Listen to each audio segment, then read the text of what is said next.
हरिः ॐ श्रीगुरुभ्यो नमः। हरिः ॐ आप्यायन्तु ममाङ्गानि वाक्प्राणश्चक्षुश्रोत्रमथो बलमिन्द्रियाणि च सर्वाणि। सर्वं ब्रह्मोपनिषदं माहं ब्रह्म निराकुर्याम् मा ब्रह्म निराकरोत्। अनिराकरणमस्त्वनिराकरणं मे अस्तु। तदात्मनि निरतेय उपनिषत्सु धर्मास्ते मयि सन्तु। ॐ शान्ति शान्ति शान्तिः। ॐ सहनाववतु सहनौ भुनस्तु सह वीर्यङ्करवावहै तेजस्विनावधीतमस्तु मा विद्विषावहै। ॐ शान्ति शान्ति शान्तिः। सदाशिवसमारम्भाम् शङ्कराचार्यमध्यमाम् अस्मदाचार्यपर्यन्ताम् वन्दे गुरुपरम्पराम्। श्रुतिस्मृतिपुराणानाम् आलयं करुणालयं नमामि भगवत्पादं शङ्करं लोकशङ्करं। शङ्करं शङ्कराचार्यं केशवं बादरायणं सूत्रभाष्यकृतौ वन्दे भगवन्तौ पुनः पुनः। ईश्वरो गुरुरात्मेति मूर्तिभेदविभागिने व्योमवद्व्याप्तदेहाय दक्षिणामूर्तये नमः। निधये सर्वविद्यानां विशदे भवरोगिणां गुरवे सर्वलोकानां दक्षिणामूर्तये नमः।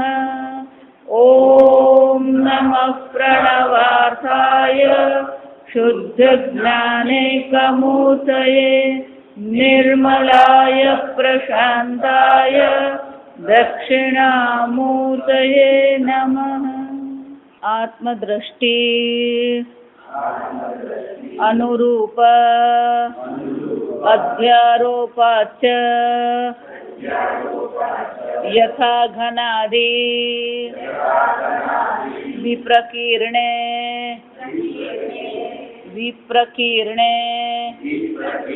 अम्बरे येन एव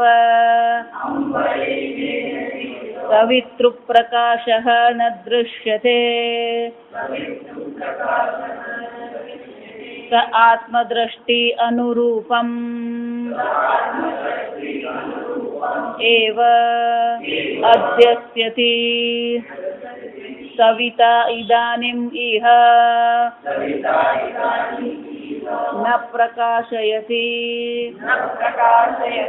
इति सत्येव प्रकाशे अन्यत्र भ्रान्त्या एवमिह बौद्ध्यादिवृत्ति उद्भव अभिभव आकुल भ्रान्त्या अध्यारोपितः सुखदुःखादियोगः उपपद्यते। तत्स्मरणाच्च तस्य एव ईश्वरस्य एव हि स्मरणं मत्तः स्मृतिर्ज्ञानमपोहनं च न आदत्ते कस्यचित् पापम् इत्यादि अतः नित्यमुक्त एकस्मिन् सवितरि इव लोक अविद्या अध्यारोपितम् ईश्वरे संसारित्वम् शास्त्रादिप्रामाण्याद् अभ्युपगतम् असंसारित्वम् इति अविरोधः इति एतेन प्रत्येकं नानादिभेदः प्रयुक्तः सौक्ष्म्य चैतन्य सर्वगतत्वाद् अविशेषे च वेदहेतु अभावात् विक्रियावत्वे च अनित्यत्वात् मोक्षे च विशेष अनभ्युपगमात् अभ्युपगमे च अनित्यत्व प्रसंगात् अविद्यावत उपलभ्यत्वाच्च वेदस्य तत्क्षये अनुपपत्तिः इति सिद्धम् एकत्वम् तस्मात् शरीर इंद्रिय मनोबुद्धि विषय वेदना संतानस्य अहंकार संबंधात् अज्ञान बीजस्य नित्य विज्ञान अन्य निमित्तस्य आत्मतत्व याथात्म्य विज्ञान विज्ञानात् विनिवृत्तौ अज्ञान बीजस्य विच्छेदः आत्मनः मोक्ष संज्ञा विपर्यये च बंध संज्ञा स्वरूप अपेक्षत्वात् उभयोः आत्मा एक अद्वितीय છે ઈશ્વર સ્વરૂપ છે લોક દ્રષ્ટિ અભ્યુપગમ્ય લોકોની દ્રષ્ટિને સ્વીકારીને કઈ દ્રષ્ટિ છે અધ્યારોપની દ્રષ્ટિ છે હું દેહ છું હું મન છું હું બુદ્ધિ છું જાણો એટલે શંકરાચાર્યજી કહે છે આત્મદ્રષ્ટિ આત્મદ્રષ્ટિ એટલે સચ્ચિદાનંદ આત્મા ને આત્મા એટલે પોતાની દરેકની પોતપોતાની આત્મા એટલે શું છે પોતપોતાની જે દ્રષ્ટિ જે છે એ દ્રષ્ટિને અનુરૂપ જ શું કરવામાં આવે છે અધ્યારોપ કરવામાં આવે છે દરેકને પોતાના અધ્યારોપ છે જો સામાન્ય અધ્યારોપ છે હું દેહ છું હું મન છું હું ઇન્દ્રિય છું હું બુદ્ધિ છું આ સર્વસામાન્ય પણ એ સામાન્ય અધ્યારોપ ઉપરાંત આત્મદ્રષ્ટિ અનુરૂપ દરેકની પોતાની એક દ્રષ્ટિ છે જો વિચાર દરેક પોતાની દ્રષ્ટિએ જ વિચારે મુશ્કેલી ત્યાં જ છે તત્વદ્રષ્ટિ કોઈ પકડવા તૈયાર નથી દરેકને પોતાનો અભિપ્રાય પોતાનો મત પોતાની દ્રષ્ટિ શું લાગે છે સાચી લાગે અને એટલે શંકરાચાર્યજી કહે છે કે દરેક જણ પોતાની રીતે જ અધ્યારોપ કરતો હોય તો કેવી રીતે યથા ઘનાદિ વિપ્રકીર્ણે અંબરે જ્યારે આકાશમાં અંબરે એટલે આકાશમાં વાદળો ફેલાયેલા હોય વિપ્રકીર્ણે એટલે કે આકાશમાં વાદળો ફેલાઈ ગયા હોય યેન એવ સવિતૃ પ્રકાશ ન દૃશ્યતે જ્યારે વાદળો હોય તો આ સૂર્યનો પ્રકાશ દેખાતો નથી તો સૂર્યનો પ્રકાશ જ્યારે દેખાતો નથી તો લોકો શું વિચારશે? સ આત્મદ્રષ્ટિ અનુરૂપમેવ અધ્યસ્થતિ, પોતાની દ્રષ્ટિને અનુરૂપ શું અધ્યારોપ કરશે?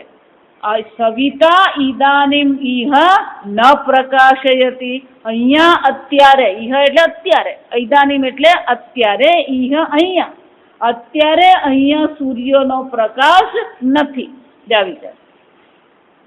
વિચાર બહુ સરસ દ્રષ્ટાંત. પ્રકાશે અન્યત્ર, વિચાર સત્યવ પ્રકાશે અન્યત્ર. શંકરાચાર્યજી કહે છે બીજે તો પ્રકાશ છે, અહીંયા નથી, છતાં પણ એ શું માને છે? એમ નથી માનતો કે અહીંયા ઘડી પ્રકાશ છે. ને શું કહે છે? સવિતા ન પ્રકાશે, આ સૂર્ય પ્રકાશિત થતો નથી. જો આમ આ દ્રષ્ટિ કોની છે? પોતાની વ્યક્તિગત દ્રષ્ટિ છે, આત્મ અધ્યારોપ છે. જો વિચાર, આમ દરેક વ્યક્તિ શું કરી રહી? પોતાના અધ્યારોપમાં જ જીવી રહી અને પોતાના અધ્યારોપને શું માને છે? સાચું માનીને ચાલે. જો વિચાર, એટલે શંકરાચાર્ય શું કહે છે? અન્યત્ર ભ્રાંતિ. આ બધી કોને કારણે છે? ભ્રાંતિને કારણે. વાદળ છે તો એનો અર્થ એવો નથી કે સૂર્ય ઢંકાઈ ગયો, એનો અર્થ એવો નથી કે સૂર્ય પ્રકાશિત થતો નથી. સૂર્યના પ્રકાશમાં જ વાદળ દેખાય, આ સમજજો. વાદળ દેખાઈ રહ્યું કોને કારણે? સૂર્યના પ્રકાશને. છતાં શું કહે છે?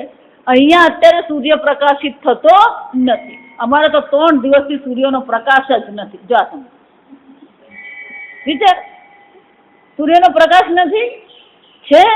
જો સમજ, સૂર્ય ના પ્રકાશ. અત્યારે તો બહુ ઠંડી, આ સૂર્યના તડકામાં ઉભા રહે ને તોય કઈ તડકોય લાગતો નથી. આ સૂર્ય ટાળો પડી ગયો. અને ઉનાળામાં શું લાગે? આ સૂર્ય બહુ તપી રહ્યો. આમ શું કરીએ? લોક દ્રષ્ટિ, દરેક પોતાની દ્રષ્ટિનું શું કરે છે? સૂર્ય પર અધ્યારોપ કરે છે. એવમ ઈહ, એ જ પ્રકારથી અહીંયા આત્મ તત્વ તો એક અદ્વિતીય ચૈતન્ય સ્વરૂપ છે, સ્વપ્રકાશ સ્વરૂપ છે. છતાં શું કરે છે? બૌદ્ધાદિ વૃત્તિ ઉદ્ભવ અભિભવ આકુલ ભ્રાંત્યા. બુદ્ધિમાં જે વૃત્તિઓ ઉઠી રહી છે એ વૃત્તિ ઉઠે છે, વૃત્તિ શાંત થઈ જાય છે. ઉદ્ભવ અભિભવ આકુલ ભ્રાંત્યા, એનાથી જે શું થઈ જાય છે? આકુળ વ્યાકુળ થઈ. જો સમજો, એટલા માટે વૃત્તિ ગમે તે હોય પણ ચૈતન્ય આત્મામાં કોઈ ફરક પડતો નથી. ક્રોધાકાર વૃત્તિ હોય કે કામાકાર વૃત્તિ હોય, આત્મ ચૈતન્ય તો કેવું છે? અસંગ ચૈતન્ય. અસંગો હિ ન સજ્જતે. જો સમજવાનું, વાદળો હોય કે ન હોય, શિયાળો ને ઉનાળો પૃથ્વીની દ્રષ્ટિએ છે, સૂર્યની દ્રષ્ટિએ કોઈ ઉનાળો શિયાળો નથી. જો સમજ, અને એ ઉનાળો શિયાળો કોને કારણે છે? પેલી પૃથ્વી કેવી છે? પોતાની ધરી પર એ ઢળેલી છે. આ સમજો. પણ એ બધો અધ્યારોપ કરીએ જ કોના પર? સૂર્ય પર કરીએ. અહીંયા આપણે ત્યાં ઉનાળો શરૂ થયો, દક્ષિણ ગોળાર્ધમાં શું હશે? શિયાળો હશે. અહીંયાથી કોઈ ન્યુઝીલેન્ડ વાત કરે તો એ અહીંયાનો વાત કરવા વાળો શું કહે છે? અમારે તો બહુ તાપ પડે છે. તો પેલો શું કહે છે? અમારે બહુ ઠંડી પડે. લોક દ્રષ્ટિ, દરેકની પોતાની શું છે? અલગ અલગ દ્રષ્ટિ છે. અને દરેક વ્યક્તિ પોતાની દ્રષ્ટિને પોતાના અભિપ્રાયને શું માને છે? સત્ય માનીને ચાલે. જો વિચાર, એટલે તો આ ચત્તુ ઊંધું આપણું મગજ જ છે. આ સમજો. કોને ચત્તુ કહેશો? કોને સીધું કહેશો? કોને ઊંધું કહેશો? જો વિચાર, આપણે એમ માનીએ છીએ કે આપણે ઉત્તર ગોળાર્ધમાં છે ને આપણે આમ ઊભા છીએ, તો દક્ષિણ ગોળાર્ધ વાળાને શું લાગવું જોઈએ? એને એવું લાગે છે હું લટકું છું, એને એવું લાગે છે કે ઊંધો ચાલુ છું. અત્યારે જઈ આવ્યા ને, એ લોકોને ખબર હોય ઓસ્ટ્રેલિયા દક્ષિણ. વિચાર, ત્યાંના લોકો પણ શું માને છે? એને તો સીધું જ લાગે છે. આ સમજો, આપણી દ્રષ્ટિએ ઊંધું છે પણ ત્યાંના દ્રષ્ટિએ તો શું છે? સીધું જ છે. લોક દ્રષ્ટિ અધ્યારોપ છે. એમ આત્મા પર પણ શું કરવામાં આવે? અનેક પ્રકારના અધ્યારોપ કરવામાં આવે છે. ભ્રાંત્યા અધ્યારોપિત સુખ દુઃખાદિ યોગ ઉપપદ્યતે. શંકરાચાર્યજી કહે છે આ સુખ દુઃખાદિનો જે યોગ છે, સંયોગ જે છે, એ બધો કોને કારણે છે? ભ્રાંતિને કારણે. જે અધ્યારોપ કરવામાં આવ્યો છે એને કારણે આપણે જોઈએ છે કોઈ સુખી છે ને કોઈ દુઃખી છે ને કોઈ ક્રોધી છે ને કોઈ હતાશ છે, નિરાશ છે, અનેક પ્રકાર છે. તસ્મરણાચ શંકરાચાર્યજી કહે છે કે ભગવાન પણ ગીતામાં આ જ કહે છે, તસ્ય ઈશ્વરસ્ય એવ હિ સ્મરણમ. કે ઈશ્વર શું કીધું છે આપણને? ભગવદ્ ગીતામાં ભગવાન શું કહે છે? મત્ત સ્મૃતિર જ્ઞાનમ અપોહનમ છે. આ બધી વસ્તુ ક્યાંથી ઉત્પન્ન થાય? સ્મૃતિ કહીએ, જ્ઞાન કહીએ, અપોહન એટલે વિસ્મરણ. આ બધી વસ્તુ ભગવાન શું કહે છે? મારામાંથી જ, એટલે કે ચૈતન્યમાંથી જ ઉત્પન્ન થયું છે. અને એ ચૈતન્યમાં જ રહે છે અને ચૈતન્યમાં જે વૃત્તિ પાછી શું થઈ જાય છે? શાંત થઈ જાય. જો આપણે બીજા ખંડમાં જોઈ ગયા, સમજો, પ્રતિબોધ વિદિતમ મતમ. દરેક વૃત્તિ કોને અભિવ્યક્ત કરે છે? એ ચૈતન્યને અભિવ્યક્ત કરે. આગળનું ભૂલી નહીં જવાના, સમજ. પણ ભગવાને કીધું ને અપોહનમ પણ હું જ છું. સ્મૃતિ પણ ભગવાન છે, અપોહન પણ કોણ છે? વિસ્મરણમ પણ કોણ છે? આ ભગવાન જ છે. એટલે મારો વાંક નથી. જો આ પાછું થાય આ લોક દ્રષ્ટિ. જો આ સમજ, વાંક કોનો બચાવવાનો? ભગવાન. હું કોણ છું? હું તો દૂધનો દોયલો. જો શંકરાચાર્યજી શું કહે છે? ચૈતન્ય, ઈશ્વર ચૈતન્યમાંથી આ સ્મૃતિ છે, જ્ઞાન છે, અપોહનમ છે. એટલું જ નહીં, નાદત્ય કસ્યચિત પાપમ ન ચૈવમ સુકૃતમ વિભુઃ. હું કોઈનો, જા સમજ, કોઈનો પાપ એ લેતોય નથી અને કોઈનું પુણ્ય લેતો નથી. અજ્ઞાનેન આવૃતમ જ્ઞાનમ તેન મુહ્યંતિ જંતવઃ. આ બધો ખેલ કોનો છે? કોઈનું નાદ આદતે કસ્યચિત પાપમ. આત્મ ચૈતન્ય કોઈનું પાપ લેતોય નથી, કોઈનું પુણ્ય લેતો જ નથી. છતાં પણ આપણે શું કર્યું? માતાજી બહુ મોટું પાપ થઈ ગયું. જા છે જ નહીં. ના સમજ, જા આને હાથ ઊંચા કરેલા કહેવાય. શું કહેવાય? બધી બાબતમાં શું કરી દેવાનું? હાથ ઊંચા જ કરી દેવાના. પણ આપણને ફાવતું નથી ને હાથ ઊંચા કરવા. કેમ? મારા છોકરાને શું થશે? આ શરૂ ત્યાંથી થાય. આ તમે વિચાર, કોઈ પુણ્ય નથી, કોઈ પાપ છે જ. પાપ પુણ્ય પણ કોને કારણે છે? અધ્યારોપિત. આ બધી ઉપાધિનો અધ્યારોપ કરીને પછી કે છે હું પાપી છું, હું પુણ્યાત્મા છું, હું તપસ્વી છું, હું વેદાંતી છું. જા વેદાંતી ત્યાં જ આવે. આ સમજ, આ સમજ, હું ભક્ત છું. આ બધા શું છે? અધ્યારોપ જ છે. અને એટલે શંકરાચાર્યજી કહે છે આ પ્રકારથી ભગવાન તો, ઈશ્વર તો, ચૈતન્ય આત્મા તો શું છે? કોઈનું પાપ પુણ્ય લેતોય નથી. નાદત્તે કસ્યચિત પાપમ ન ચૈવમ સુકૃતમ વિભુઃ. એનો અર્થ શું છે? અતઃ નિત્ય મુક્ત. એનો અર્થ શું થયો? આત્મા તો કેવો છે? ભ્રાંતિ અવસ્થામાં અધ્યારોપ કરવામાં આવ્યો છે, ત્યારે ભ્રાંતિ અવસ્થામાં પણ આત્મા તો કેવો છે? નિત્ય મુક્ત જ છે, અસંગત છે. એકસ્મિન સવિતરીવ લોક અવિદ્યા અધ્યારોપિતમ. જેવી રીતે સૂર્યમાં લોકો અધ્યારોપ કરે છે, એ જ રીતે આ આત્મતત્વમાં પણ શું કરવામાં આવ્યું છે? સુખ દુઃખાદિનો અધ્યારોપ લોકોએ કર્યો છે. અધ્યારોપિતમ ઈશ્વરે સંસારિત્વમ. આ સંસારિત્વમ પણ શું છે? અધ્યારોપિત જ છે. લોકોએ સંસારિત્વનો અધ્યારોપ કરી જ દીધો. અને પછી લોકો શું માને? હું તો સંસારી, અમે ગ્રહસ્થ. જા આ સમજવાનું. બધી જ વસ્તુ ઈશ્વર પર, ચૈતન્ય પર શું છે? આરોપ જ કરી દીધો. એટલે શંકરાચાર્ય કહે છે પણ આ અધ્યારોપ છે, ખબર કેમ પડે? કેમ? આવ ભાઈ હરખા આપણે બે, આવ ભાઈ હરખા આપણે બે સરખા. કેમ? એ પોતાને પિતાજી માને, આ પોતાને પિતાજી માનતો હોય, એટલે બંને જણા શું કરતા? મારા છોકરાને આમ છે ને મારા છોકરાને આમ છે. એટલે બંને જણા શું માનતા હોય? અને પેલો બીજો હોય એને એના પિતાજીની કાળજી કરવાની હોય, સેવા કરવાની હોય, એટલે એના પિતાજીની વાત કરતો હોય. એટલે બધાને શું લાગે અમારે તો બધું બરાબર જ છે. હા, તમે અધ્યારોપ ને ભ્રાંતિ કર્યા કરો. જ્યાં સમજ આપણને તો આ સંસારમાં કઈ ખોટ લાગે છે? જ્યાં સુધી આજે સમજજો, જ્યાં સુધી માણસ વેદાંતમાં આવે નહીં, વેદાંત સાંભળે નહીં, આ અજ્ઞાન બીજ છે જેને કારણે આ બધા ગોટાળા થઈ રહ્યા છે, ત્યાં સુધી તો એને શું લાગે છે? એ બધું બરાબર જ છે. હું પુત્ર છું, હું પિતા છું, હું માતા છું, હું બેન છું, હું ભાઈ છું. આ બધા સંબંધો જે છે એ બધું આપણને તો કેવું લાગે? બધું બરાબર જ લાગે. એટલે શંકરાચાર્યજી કહે છે શાસ્ત્ર પ્રામાણ્ય, જ્યાં સુધી આ શાસ્ત્ર આપણા હાથમાં આવતું નથી, શાસ્ત્ર શ્રવણ કરતા નથી, ત્યાં સુધી આ બધી વસ્તુ અધ્યારોપિત છે એવો પણ આપણને શું છે ક્યારેય ખ્યાલ નથી આવતો. જો સમજો, શાસ્ત્ર પછી જ આ બધું છે. એટલે ઘણાને એવું લાગે આ વેદાંત સાંભળવા માંડે ને પછી અમારું દુઃખ વધી ગયું. જા પહેલા બધું બરાબર હતું, હું દેહ છું, મન છું, બુદ્ધિ, કઈ ચિંતા નથી. હવે તમે આમ કીધું કે હું દેહ નથી, એટલે હવે આ બધી અમારી ચિંતા વધી ગઈ. જા એટલે વેદાંતમાં આવે પછી એને શું લાગે કે આ તો અમારું બધું, આ તો વેદાંતમાં આવે ને એટલે પેલા ડોક્ટર જેવું છે. આ સમય પ્રારંભના 2-4 વર્ષ તો આમ જ જાય. વેદાંતમાં પહેલી વાર આવે ને કઈ રીતે જાય?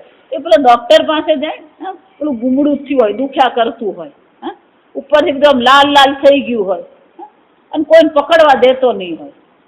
પછી એને ડોક્ટર પાસે લઈ જઈએ એટલે ડોક્ટર જુએ એટલે ડોક્ટર કહી દે કે અંદર બધું શું છે, પેલું પરું ભરાઈ ગયું છે અને એને શું કરવું પડશે? કાપો મૂકવો પડશે.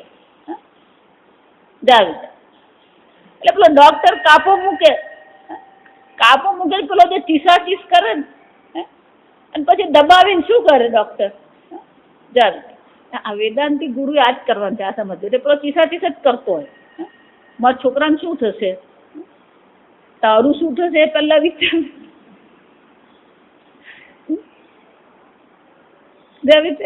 એટલે પેલા યુધિષ્ઠિરને પૂછવામાં આવ્યું કે આ જગતનું સૌથી મોટું આશ્ચર્ય કયું?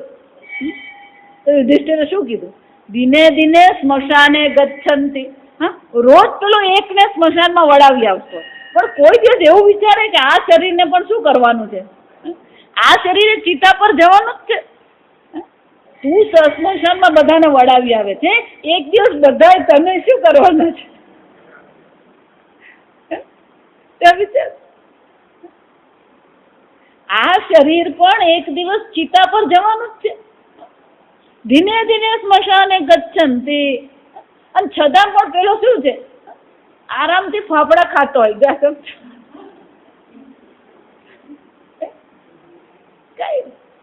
એટલે પણ શંકરાચાર્ય ભજગોવિંદમાં કેવું પડ્યું, સંપ્રાપ્તે સન્નિહિતે કાલે નહીં રક્ષતી. કોણ તમારી રક્ષા કરવાનું?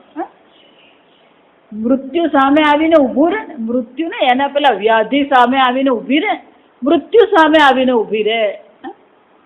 જા સમજ, આ વ્યાધિ છે ને એ મૃત્યુની બેન છે. વ્યાધિ શું છે? આ મૃત્યુની બેન. બેન હંમેશા ભાઈને છાવરે. ભાઈ એમ કઈ હોય તો પેલી બેન શું કરી આપે? ના ના, એ તો કઈ એ તો એમ સ્વભાવ. પેલી ભાભી બિચારી કહેવા જાય ને કઈ ના, એ તો એનો સ્વભાવ હોય છે. એમ મનમાં કઈ હોય નહીં. તું ભાભી ચિંતા નહીં કર. જા બેન હંમેશા શું કરતી? પેલી ભાઈની રક્ષા કરે. જા સમજ. એમ પેલું મૃત્યુ આવે ખરું, પણ મૃત્યુ એની આગળ કોને રાખે? આ પેલું વ્યાધિને રાખે. કોઈ એવું કે યમરાજને કારણે મરી ગયો? બધા શું કે કેન્સરને કારણે મરી ગયો, ટીબીને કારણે મરી ગયો. જા સમજ. એટલે બધા આ અધ્યારોપ જ છે. એટલે આપણને આ બધી વસ્તુ કેવી લાગે? બરાબર જ લાગે. એટલે જયારે વેદાંતમાં આવે ને પછી આ બધું સાંભળે ને એટલે પેલું આ નસ્તર કાપવા જેવું થાય. આ સમજ. એટલે ઘણા લોકો પછી એવું કહેતા હા અત્યાર સુધી ખબર જ નથી, હા અત્યાર સુધી અમે ફાંફા જ મારતા જ. વિચાર. એટલે શંકરાચાર્ય શું કહે છે? શાસ્ત્ર પ્રામાણ્ય. આ બધી વસ્તુ ખબર ક્યારે પડે? પેલો શાસ્ત્ર ચિંતન કરે, શાસ્ત્ર શ્રવણ કરે ત્યારે ખબર પડે. અભ્યુપગતમ અસંસારીત્વમ.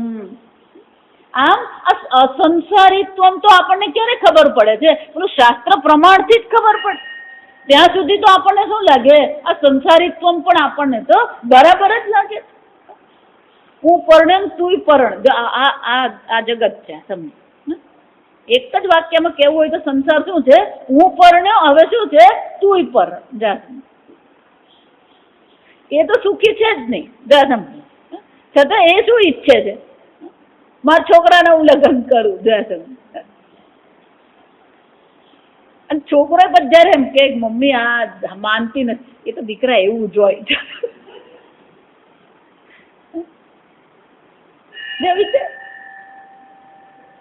હું દુઃખી છું, હવે શું કર? તું દુઃખી થાય. સમજો?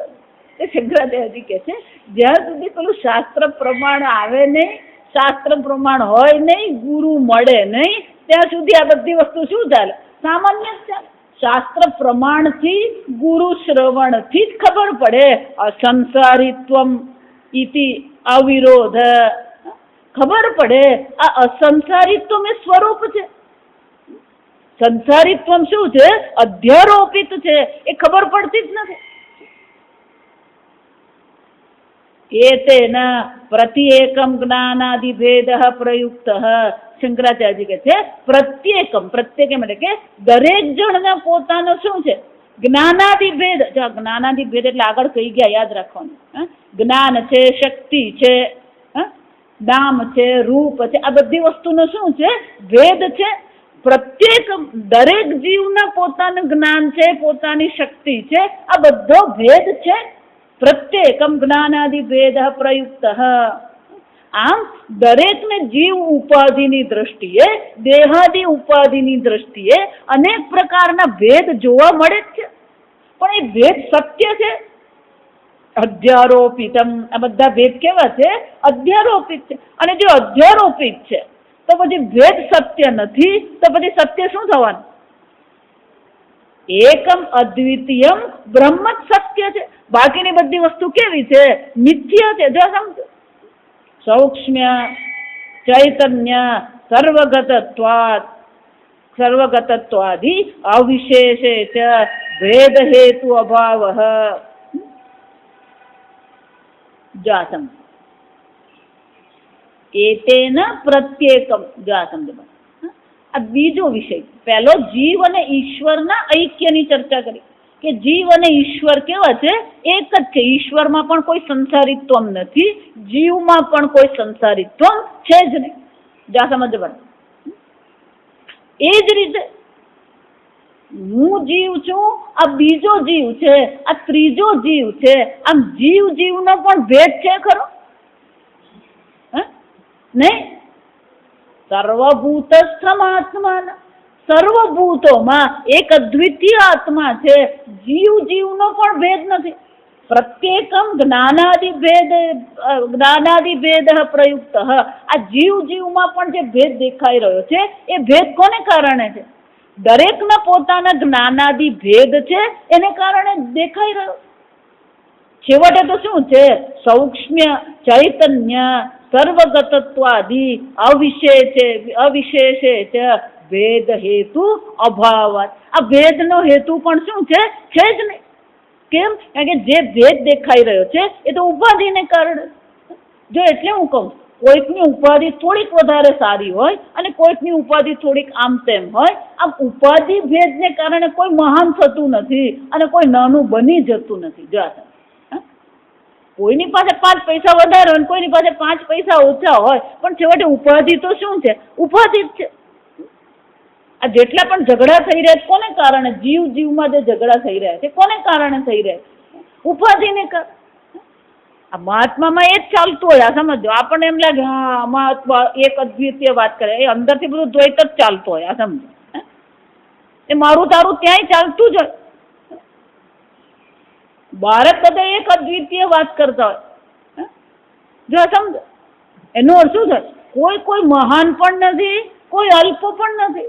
જે ભેદ છે તો ઉપાધિને કારણે. એટલે શંકરાચાર્ય શું કહે છે? પ્રત્યેકમ. જો એટલે ત્યાં શું કીધું? પ્રત્યેકમ ચૈતન્ય સર્વગતત્વાદિ. ચૈતન્ય તો કેવું છે? સર્વવ્યાપી, નિત્ય સર્વગત સ્થાણ હું અચલોયમ સનાતન. આત્મ ચૈતન્ય તો કેવું છે? સૂક્ષ્મ છે. જો સમજો, સૌક્ષ્મ્ય એટલે શું છે? એ સૂક્ષ્મતા છે. જો આ સમજ, એક એક શબ્દ કે ને એને સમજવો. સ્થૂળ કોને કહેવાય? ઇન્દ્રિયોનો વિષય હોય એને સ્થૂળ કહેવાય. જે ઇન્દ્રિયોનો વિષય બનતો નથી એને સૂક્ષ્મ કહેવાય. જેમ સૂક્ષ્મતા વધે એમ વ્યાપકતા વધે.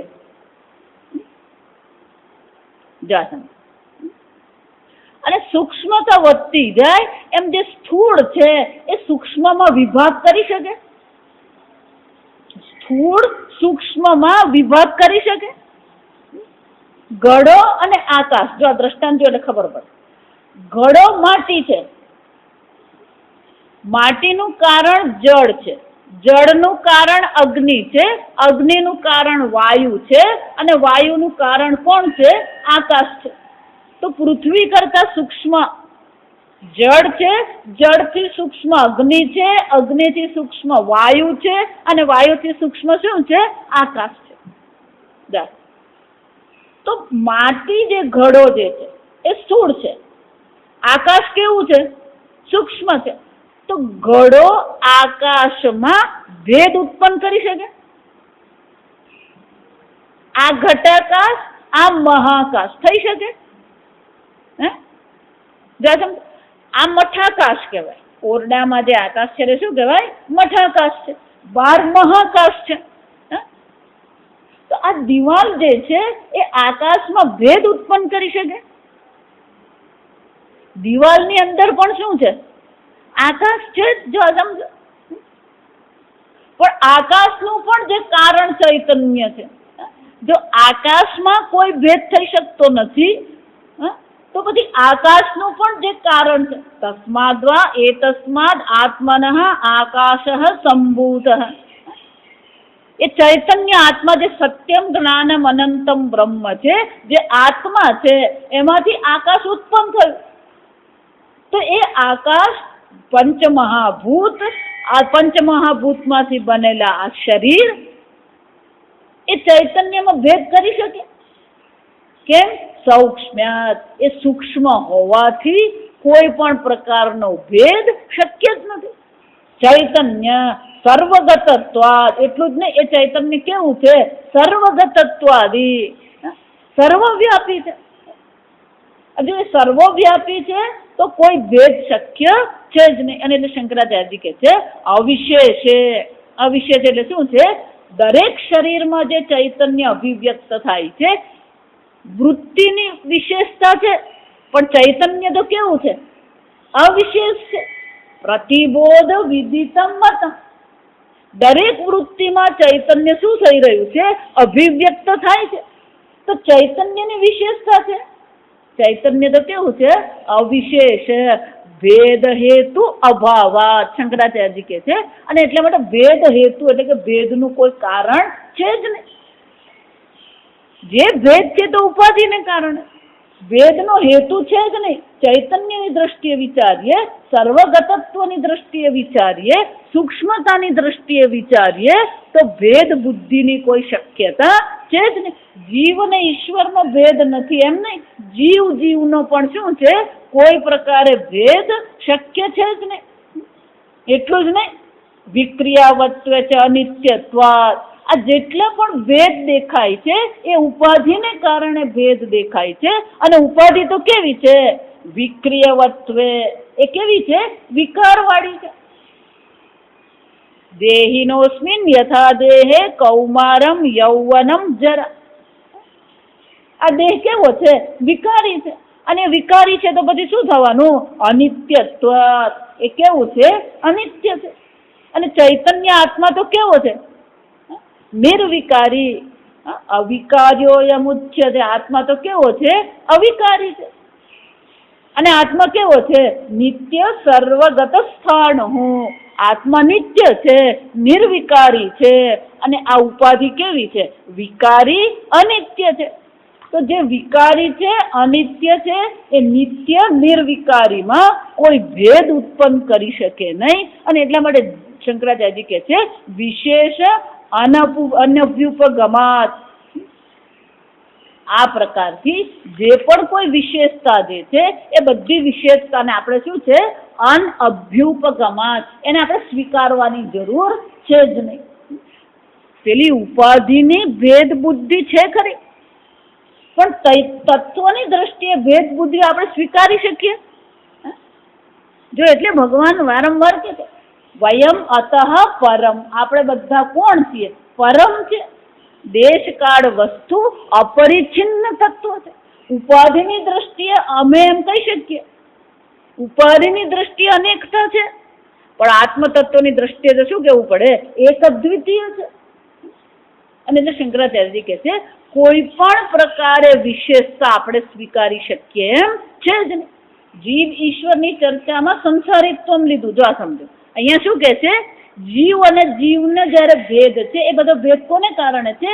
વિશેષતાને કારણે. ઉપાધિની વિશેષતાને કારણે ભેદ દેખાય છે, પણ ઉપાધિ જયારે અનિત્ય છે, વિકારી છે, તો પછી ભેદ પણ આપણે સ્વીકારી શકીએ એમ છે જ નહીં. એટલે વિશેષતા પણ શું છે? જો એટલે કહું, અહીંયા કોઈની પાસે 25-40 લાખ હોય ને તે મોટો દેખાય, બોમ્બેમાં એ કેવો દેખાવાનો? અને બોમ્બેમાં જેની પાસે કરોડ છે એ ન્યુયોર્ક જાય તો કેવો દેખાવાનો? એનો અર્થ શું થયો? થોડાક પૈસા વધારે આવે એટલે કોઈ મહાન થતું નથી. બે વસ્તુ ઉમેરો થવાથી કોઈ મહાન થઈ જતું નથી, અને બે વસ્તુનો ઘટાડો થવાથી કોઈ નિમ્ન કોટીનું બની જતું નથી. જો સમજો, પણ આપણી મુશ્કેલી ક્યાં છે? થોડી ઉપાધિમાં વિશેષતા આવી ગઈ અને આપણે પોતાને શું માનવા માંડીએ? મારા જેવો મહાન બીજો કોઈ છે જ નહીં. જો વિચાર, બધી જે ચર્ચા છે કે જે મહાનતા અલ્પતા આપણે જોઈએ છે એ બધી મહાનતા ને અલ્પતા કોને કારણે છે? ઉપાધિને કારણે. જો સમજ. અને ગમે એટલો, જો આપણે આગળ જોઈ ગયા, પૂર્ણ આત્માની દ્રષ્ટિએ ગમે તેટલો ઉમેરો કરીએ, એ ઉમેરો કેવો છે? સત્ય ઉમેરો છે. પૂર્ણમદ પૂર્ણમિદમ. પહેલા પણ એ પૂર્ણ જ હતું, અત્યારે પણ એ શું છે? પૂર્ણ જ છે. પૂર્ણમદ પૂર્ણમિદમ પૂર્ણાત પૂર્ણમુદચ્યતે. એ પૂર્ણમાંથી સૃષ્ટિ ઉત્પન્ન થઈ તો ઉમેરો થયો. ઉમેરો માનીએ ને તો અભિમાન આવે. અભિમાન ક્યારે આવે? વિશેષતા ક્યારે દેખાય? પેલો ઉમેરો માનીએ તો કોઈ ઉમેરો થયો નહીં. પહેલા પૂર્ણ હતું, સૃષ્ટિ બન્યા પછી પણ શું છે? એ પૂર્ણ જ છે. જો એટલે હું કહું ને હંમેશા કે માટીને ઘડાનો ભાર લાગે. માટી ક્યારેય ઘડા માટે અભિમાન કરી શકે? જો હું 10 લીટરનો છું, તું ખાલી 5 લીટરનો. પેલું મોજા હોય તરંગ, પેલું નાનું આમસ્તું તરંગ, પેલું લહેર જેવું હોય, પેલું બીજું મોટું મોજું હોય. પેલું મોટું મોજું એમ કે તું હાવ નાનું આમસ્તું છે. જો વિચાર, વિશેષતા જે છે, વિશેષતા તો શું છે? ઉપાધિની છે. અને ઉમેરો જે થયો એ ઉમેરો પણ શું છે? ઉપાધિમાં જ ઉમેરો થયો, આત્મામાં ઉમેરો થયો. અને ધારો કે ઘટાડો થઈ ગયો, આપણને મુશ્કેલી અહીંયા જ છે. જો આ સમજ, ઉમેરો થાય તો પેલો એવો હરખાઈ જાય, અને ઘટાડો થયો તો શું કરવાનું? ગમતું જ નથી, મને જરાય ગમતું નથી. કેમ નથી ગમતું? આ એ ગયા ને પછી મને ગમતું. એ ગયા ને 25 જાય રોજ. જો આ સમજ, ત્યાં સમજો, એક ઉમેરો થાય ને એટલે ખુશ થઈ જાય. મારા દીકરા દીકરી આવી, બહુ મજાની, પેલો ખુશ, પેંડા વેચે, જલેબી વેચે, બધું જ કરે.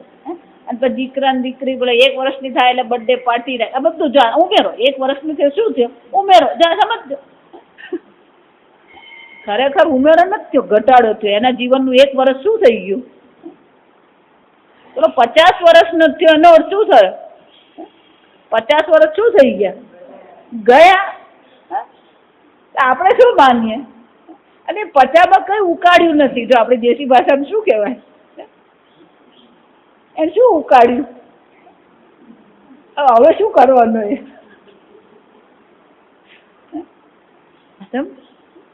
ઘટાડો કેમ તો દુઃખ લાગે, ઉમેરો કહીએ શું લાગે?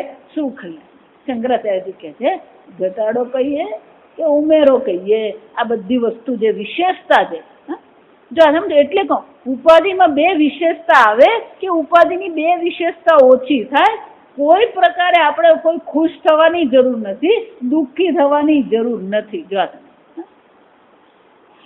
પણ આપણી બુદ્ધિ ક્યાં ફસાઈ છે? આ ઉપાધિની વિશેષતામાં ફસાય છે. અને એટલે શંકરાચાર્યજી કહે છે અનભ્યુપગમાત, એને કોઈ પ્રકારે સ્વીકારવાની જરૂર નથી. જો એને સ્વીકારીએ તો શું થવાનું? અનભ્યુપગમે છે અનિત્યત્વ પ્રસંગાત. એને જો સ્વીકારીએ તો પછી આ બધી વસ્તુ શું થઈ જવાની? અનિત્ય થઈ જાય. જો તમે પોતાને ઉપાધિ તરીકે જોશો તો તમે પણ કોણ થઈ જવાના? અનિત્ય જ થઈ જવાના. પણ ઉપાધિની વિશેષતા મારી વિશેષતા નથી. આ પ્રકારથી શું કરવું પડે? આ બધી વિશેષતા જે છે એ બધી વિશેષતા કોને કારણે? જો વિચાર. એટલે શંકરાચાર્ય શું કે છે? મોક્ષે છે વિશેષ અનભ્યુપગમાત. મોક્ષની દ્રષ્ટિ આ બધી વસ્તુ કેવી છે? સ્વીકારવાની છે જ ને. કેમ? મોક્ષ કોણ? મોક્ષ ઉમેરો નથી તો પાછું ગોઠાડો. મોક્ષ ઉમેરો છે પછી ગોઠાડો જ છે પાછો. જો સમજો, મોક્ષ પ્રાપ્ત થયો એમ જો કહીએ તો શું થઈ જવાનું? પાછો એ જ ઉમેરો. ના હું તો બ્રહ્મજ્ઞાની છું, એ પાછું શું થયું? ઉમેરો. આગળ જોઈ ગયા? અવિજ્ઞાતમ અવિજાનતા, વિજ્ઞાતમ અવિજાનતા. જેમ કે હું બ્રહ્મને જાણું છું એ જાણતો નથી. એટલે શંકરાચાર્યજી કહે છે મોક્ષે છે વિશેષ. મોક્ષની દ્રષ્ટિએ વિચારીએ તો આ બધી જે વિશેષતાઓ જે છે એ બધી વિશેષતાઓ કેવી છે? સ્વીકારી શકાય એમ છે જ ને. જો એને સ્વીકારવા જાવ તો પછી શું થવાનું? જો સમજ. આ મોક્ષે છે જે કેમ શંકરાચાર્યજી કહે છે મોક્ષ પણ વિશેષતા નથી. જો મોક્ષને પણ તમે વિશેષતા, જો સમજો, મોક્ષને પણ જો તમે વિશેષતા કહેશો, મોક્ષને પણ તમે ઉમેરો કહેશો, મોક્ષને પણ તમે પ્રાપ્તિ કહેશો તો એ મોક્ષ શું થઈ જશે? અનિત્યત્વ પ્રસંગાત. મોક્ષ પણ શું થઈ જવાનું? અનિત્ય જ થવાનું. કેમ? જે પ્રાપ્ત થાય એ એક દિવસ શું થવાનું? જવાનું જ છે. એટલે મોક્ષને પણ શું કરવું પડે? વિશેષતા નથી મોક્ષ, ઉમેરો નથી. શંકરાચાર્યજી કહે છે મોક્ષને જો વિશેષતા સ્વીકારવા માંડશો તો પછી શું થવાનું છે? અનિત્યત્વ પ્રસંગાત. તો તમારો મોક્ષ પણ અનિત્ય થઈ જાય. એનો અર્થ શું થાય? અવિદ્યાવત. તો આ જીવ અને ઈશ્વરનો જે ભેદ દેખાય છે, જીવ અને જીવનો જે ભેદ દેખાય છે, આ બધો ભેદ કોને કારણે છે? અવિદ્યાવત ઉપલબ્ધત્વાચ ભેદસ્ય તત્ક્ષયે અનુપપત્તિ. અવિદ્યાને કારણે એને શું દેખાઈ રહ્યું છે? આ જીવનો, જીવ ઈશ્વરનો ભેદ દેખાઈ રહ્યો છે. ઉપલબ્ધત્વ તત્ક્ષયે અવિદ્યાનો ક્ષય થતા જ શું થશે? અનુપપત્તિ ઇતિ સિદ્ધમ એકત્વમ. અને તો પછી સિદ્ધ શું થવાનું? એકત્વ જ સિદ્ધ થવાનું. એનાથી બીજું કોઈ વિશેષ છે જ ને. જો એટલા માટે કહું એક અદ્વિતીય જ બ્રહ્મ છે, પેલું બીજું કોણ? એટલે ગોટાળા ચાલુ. તારો ઈશ્વર ને મારો ઈશ્વર. જો વિચાર, જ્યાં પેલું મારું તારું કર્યું એટલે બધી માથાકૂટ શરૂ થઈ જ જવાનું. આપણે સંસારમાં તો મારું તારું કરીએ જ છે, એટલે ઈશ્વરમાં શું કરતા ફરીએ? મારું તારું કરીએ. તમને ખબર નથી આ ઈશ્વરમાં મારું તારું કેમ ચાલે? વૃંદાવન જાઓ ને તો ખબર પડે, મથુરા જાઓ ને તો ખબર. આ બધા ભગવાનના સ્થાનના દર્શન કરવા જ જવાનું. આ સમજ, ત્યાંની ખટપટમાં ક્યારેય પડવાનું જ નહીં. પેલો રાધારમણ વાળો છે ને એ બાકે બિહારીનો પ્રસાદ નહીં ખાય, પેલો બાકે બિહારી વાળો રાધારમણનો પ્રસાદ નહીં ખાય. આ સમજ કેમ? એ તો પછી વ્યભિચારી ભક્તિ થઈ જાય. એટલે પેલો કૃષ્ણ જ છે ને આ કોણ છે? નહીં નહીં, અમારો બાકે બિહારી, તમારો કોણ? રાધારમણ. જો વિચાર એવા પછી પેલો ત્રીજો ઉમેરાય ના અમારે તો મથુરાનો શ્યામ સુંદર. તો વૃંદાવન વાળો પાછો મથુરાને અપનાવે અને મથુરા વાળો પેલો શ્રીનાથજીને અપનાવે ને પેલો શ્રીનાથજી તિરુપતિને અપનાવે. જો આ સમજો. એટલે શંકરાચાર્ય શું કહે? કોઈ પણ પ્રકારને ભેદ બુદ્ધિ ભેદસ્ય ઉપલબ્ધ, ઉપાધિની દ્રષ્ટિએ આ ભેદ ઉપલબ્ધ થઈ રહ્યો. કોને કારણે? અવિદ્યાને કારણે. તક્ષયે અવિદ્યાની નિવૃત્તિ થતા જ અનુપપત્તિ સિદ્ધમ એકત્વમ તસ્માત શરીર ઇન્દ્રિય મનોબુદ્ધિ વિષય. અને એટલા માટે આ બધો ભેદ કોને કારણે છે? શરીર છે, ઇન્દ્રિય છે, મન છે, મનના વિષયો છે. એટલું જ નહીં, વેદના. જો વેદના શબ્દ સમજો, એને સેન્સેશન અંગ્રેજીમાં. આપણી જે બધી ભાવનાઓ, આ પુષ્પ હું જોઉં, જો આ સમજો, એ પુષ્પ જોયા પછી આપણા મનમાં એક ભાવ ઉત્પન્ન થાય, એને સંવેદના કહેવાય. વેદના એટલે કે સંવેદના. વેદના એટલે પેલું દુખે છે એમ નહીં, આ સમજ.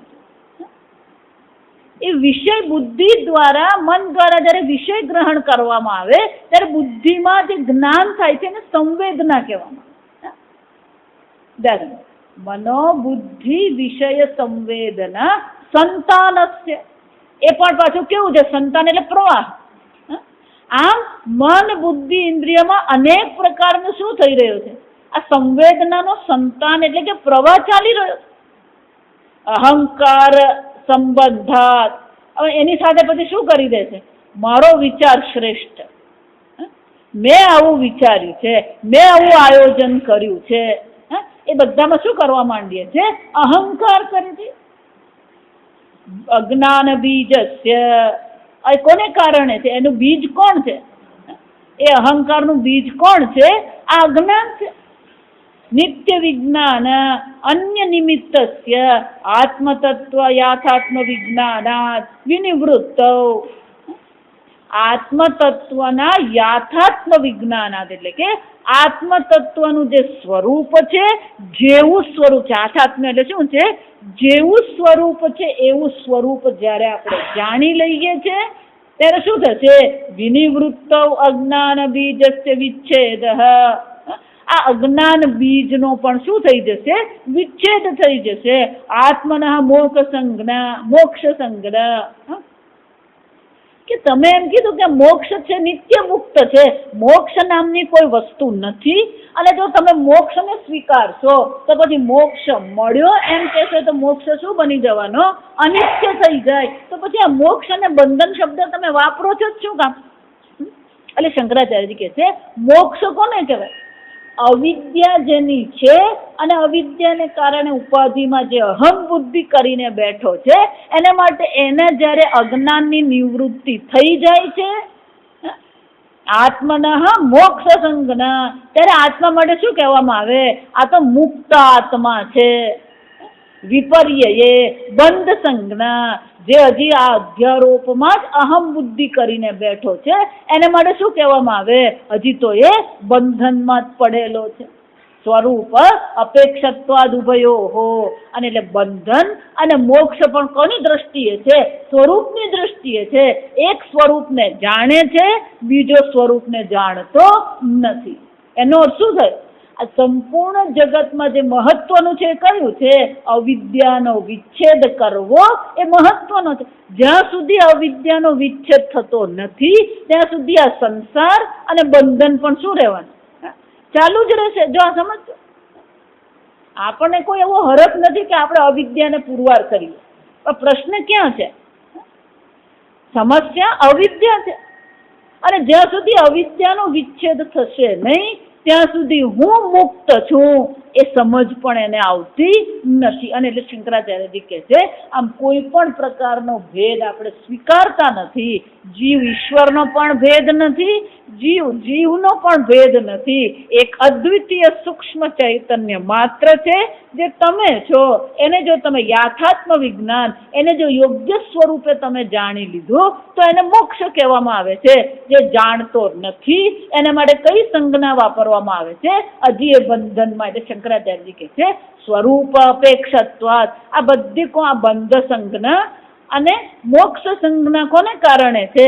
સ્વરૂપની અપેક્ષા એ છે તમે પોતાને કઈ દ્રષ્ટિએ જુઓ છો. સ્વરૂપ અપેક્ષા એટલે કે તમે પોતાને કઈ દ્રષ્ટિએ જુઓ છો. જો એટલે કહું, શાસ્ત્ર ભણીએ કે નહીં ભણીએ, ગુરુ પાસે જઈએ કે નહીં જઈએ, પ્રશ્ન આટલો જ છે તમે પોતાને કઈ રીતે ઓળખો છો?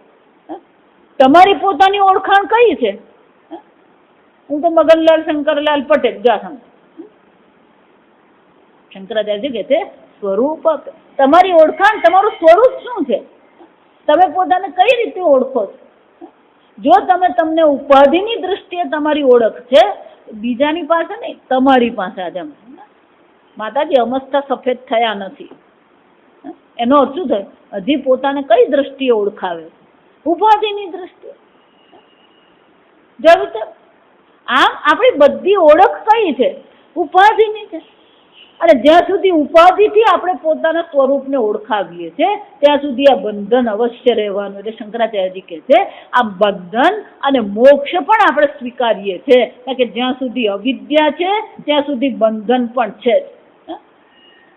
પણ હકીકતમાં આત્મામાં કોઈ બંધન નામની વસ્તુ છે જ નહીં. અને એટલે શંકરાચાર્યજી આ સુંદર વાક્ય ભાષ્ય જો આ સમજ, અનેક વિષયો અહીંયા આગળ શંકરાચાર્ય સમજાવ્યા. સમજો, ઈશ્વર છે, સર્વજ્ઞ ઈશ્વર છે, કર્મફળ દાતા છે. એ કર્મફળ દાતા કોઈ સાતમા આસમાનમાં નથી, સર્વાંતર તમારાથી અભિન્ન છે. અને બીજો જીવ પણ તમારાથી કેવો છે? અભિન્ન છે. આમ શંકરાચાર્યજીએ આ વાક્ય ભાષ્ય લખ્યું. આવતીકાલથી પહેલો મંત્ર અને પદભાષ્ય પછી વાક્ય ભાષ્ય આપણે લઈશું. આવતીકાલે 15 તારીખ અને પરમ દિવસે 16 તારીખ 2 દિવસ આપણા હજી વર્ગો રહેશે, સાંજે આજે અને આવતીકાલે.